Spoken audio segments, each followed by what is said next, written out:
Welcome to Comcast Newsmakers. I'm Alicia Menendez. We're joined today by Lou Nistler, who's the Executive Director of the Parkinson Foundation of the National Capital Area. Thanks so much for joining us. It's good to be here today. Your foundation does amazing work. Tell me a little bit about it. We're the only local chapter in the National Capital Area for support to people with Parkinson's disease. Parkinson's is a neurological disease. It's degenerative and it's chronic. We provide education and support. The support is on the ground in the community. So 50 times a month there's choir, exercise, dance, educational events, and they're free to Parkinson patients. Okay. And we support about 30,000 people here in Washington with Parkinson's. And do you tend to have a certain demographic that you see joining these classes, older, younger, male, female? Most importantly, we see male and female. Parkinson's strikes the 55 to 60-year-old person.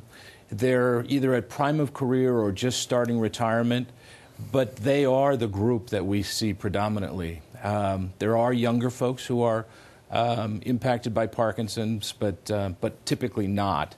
The exciting thing that adds to this is that we get children of Parkinson patients to come as well. That definitely. Those sound like fun classes. They are. When we started the choir, it was one of the more raucous crowds, but they had a blast, and it's growing, and it's a lot of fun. Good. And now, what is your connection to the Parkinson's Action Network? PAN is the National Program for Advocacy for Parkinson's. They do wonderful work to raise awareness to patients across the country about what's going on in Washington and how it can affect them in a positive or negative way. And that staff knows how to rally Parkinson patients for advocacy. And once a year, they put on a program here in Washington that is just phenomenal for advocates of Parkinson's. In our community, people find PAN to be very important. Because we're local and because Capitol Hill lives in our neighborhoods, we know how to advocate well. I bet. And so what are some of the big pieces that you think need to be advocated for in the coming years?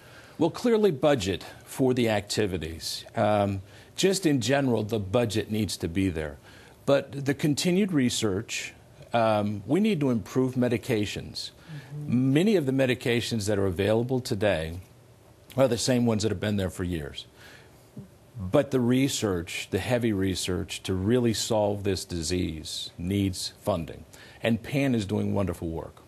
And do you see a lot of that funding coming from the private sector, from pharmaceutical companies that are interested in manufacturing these drugs, or does this funding really need to come from the federal government and making sort of a long-term investment in this? They lead the pack in many ways. If they approve, then others will follow suit. If the community needs to support, the community does support. Funding for Parkinson's is growing because the disease is growing. Right. The baby boomers are turning 60.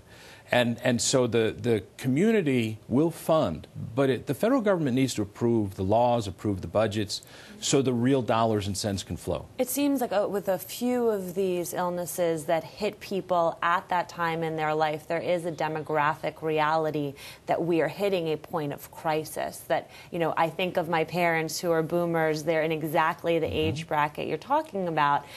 We're going to see sort of a big blowout of a lot of these illnesses. I'm on the tail end of the boomers, and working with the Parkinson Foundation, I'm fully aware that I'm connected to this group of people impacted by Parkinson's. Yep. And so if someone's sitting at home and they want to volunteer with the foundation, how should they reach out?